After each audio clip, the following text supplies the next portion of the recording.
तो स्वामी जी, अब वर्तमान समय में ये जो संत परंपरा, जो तपस्या और जो गुफाओं में रहने वाली है, वो कम दिखने को मिलती है या नहीं के बराबर है? आप क्या कहेंगे इस पर? पहले महात्मा लोग कंदमूल, फल, पत्ती खाकर अपना तपस्या करते थे, परंतु आज महात्माओं का अन्य क्षेत्र है, उसमें अच्छा भोजन मिलता है, कपड़ा दान दक्षिणा मिलता है, महात्मा लोग आराममय जीवन व्यतीत करते हैं। और वो जो पुरातन संत महात्माओं की, सन्यासियों की परंपरा है, वो लुप्त हो गई है। इसको लुप्त करने में सबसे बड़ा योगदान है स्वामी विवेकानंद जी का। अच्छा। स्वामी विवेकानंद जी पूरे भारत के लिए वंदनीय, अर्जनी वंदनीय अच्छे माने जाते हैं, परंतु साधु परंपरा को उन्होंने पतित कर दिया। उन्होंने वहाँ जाकर, अमेरिका में जाकर क्रिश्चियन संस्कृति, सभ्यता को पढ़ा, जाना और उसको लेकर यहाँ आ गए और यहाँ आकर उन्हीं के पैटर्न पर रामकृष्ण मिशन की स्थापना की। अच्छा।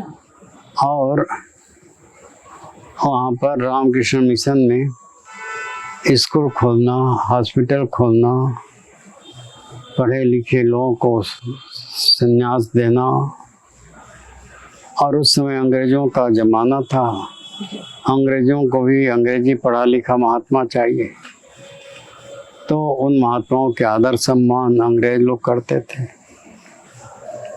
हमारे जो त्यागी तपस्वी महात्मा थे, जो कंदमूल फल खाकर, रूखी सूखी खाकर तपस्या करते थे, उनको लगा कि अरे हम तो ऐसी सूखे पड़े हुए तपस्या के नाम करते करते, ये लोग तो मौज मस्ती, इनकी मान इज्जत सब हो रही है। उन्होंने रंग बदलना आरंभ कर दिया। फिर दूसरा साधु परंपरा में अपतन हुआ, वो स्वामी विशुद्धानंद जी के कारण से। स्वामी विशुद्धानंद जी स्वर्ग आश्रम में रहते थे। वहाँ पर अनेक महात्मा कुटी में रहकर कंदमूल फल खाकर अपना साधना भजन करते थे, और उस समय कोई यात्री वात्री ज़्यादा आते जाते नहीं थे। महात्मा लोग अपनी मस्ती में रहते थे, भजन ध्यान करते थे। महात्मा लोग घूमने के लिए आए तो विशुद्धानंद जी ने बोला, आइए महाराज, आइए बैठिए। अरे क्या बैठे, कुछ है खाने पीने को? बोले महाराज खाने पीने को तो कुछ नहीं है, तो क्या करना? ऐसे 3-4 बार हुआ तो विशुद्धानंद जी को लगा कि नहीं, इनको खाने पीने की कुछ व्यवस्था करनी चाहिए। तो वो सुबह सुबह उठते, यहाँ गांव में चले जाते और गांव में जाकर रोटी मधुकरी करके रोटी इकट्ठा कर लाते, और शाम को जब महात्मा लोग आते तो बोलते, आइए महाराज, कि है क्या कुछ खाने पीने को? क्या? हाँ आओ महाराज, है। तो आधा आधा रोटी, एक एक रोटी जितने सबको बांट देते। सब रोटी खाने लग गए, और रोज का उनका जीवन यही था, सुबह उठना, जाके गांव से भिक्षा करना, मधुकरी, जो रोटी आ जाए महात्माओं को बांट शाम को खिला देते। एक दिन विशुद्धानंद जी को मलेरिया हो गया, अब बुखार में पड़े रहे। महात्मा लोग आ गए, अरे विशुद्धानंद जी, अरे विशुद्धानंद जी।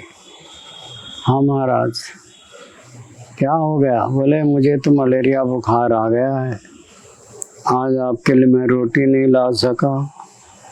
अरे विशुद्धानंद जी ने आदत तो तुमने खराब कर दिया। पहले हम बिना रोटी के कंदमूल फल खा के अपना भजन ध्यान करते थे, अब तूने रोटी खिलाकर हमारा मन अब रोटी के बिना मानता ही नहीं। तूने तो आदत हमारी खराब कर दिया विशुद्धानंद जी।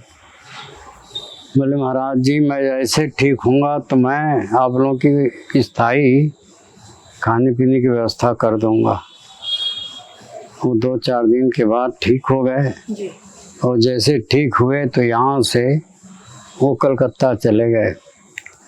कलकत्ता में जाकर मारवाड़ियों को एकत्रित किए और बोले कि क्या आप लोग भारत में महात्मा लोग बिना भूखे प्यासे तपस्या कर रहे हैं और आप लोग कुछ उनके लिए करो। उनकी तपस्या में उनकी दाल रोटी की जरूरत है, दाल रोटी की व्यवस्था करो।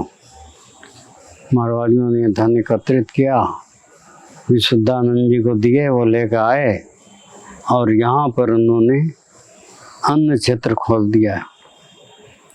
अन्न क्षेत्र से महात्माओं को दाल रोटी मिलने लग गया। महात्मा लोग खुश हो गए, दाल रोटी खाने लगे, प्रभु के गुण गाने लग गए। और अब ये तीसरी पतन हो गया है रामदेव जी के कारण से। आज के जो महात्मा ब्रह्मचारी हैं उनका आदर्श है रामदेव। रामदेव जो गृहस्थियों को कार्य करना चाहिए वो सब वो कर रहे हैं। दवाई के साथ साथ कपड़ा, साबुन, हर चीज़, तेल, नमक, मिर्च, मसाला सब बेच रहे हैं वो, और उससे पैसा कमा रहे हैं। अब बड़े महात्मा बन गए।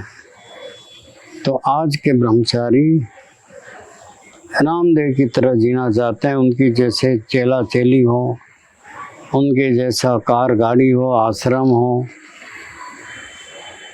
और उसी की तरह प्रवृत्ति। जैसे रामदेव से फैक्ट्री खोल रखे हैं, हर चीज़ का निर्माण कार्य करके लोगों में बेचना, मार्केटिंग करना। तो इसी तरह से महात्मा लोग इस तरह की प्रवृत्ति में बढ़ गए हैं। वो अपनी भजन ध्यान साधना करना भूल चुके हैं। और दूसरी चीज़, वेद उपनिषद की जो परंपरा है आत्मानुसंधान की, आज कोई महात्मा आत्मानुसंधान नहीं करता। आज भगवान के अनुसंधान में लगे हुए हैं, भगवान के पूजा अर्चना वंदना करना। आत्मा अनुसंधान के द्वारा ऋषि मुनि योगी लोग सिद्ध प्रसिद्ध अनेक खोज की, अनेक जितने भी चरक संहिता, सुश्रुत संहिता, योग की सिद्धियाँ, सभी जो भी ज्योतिष की बातें, ये सब चीज़ आत्मानुसंधान के द्वारा उनको प्राप्त हुआ है। तो ये सब परंपरा अब बदलती चली गई है। इस तरह से महात्माओं के बीच में काफ़ी कुछ पतन हो चुका है।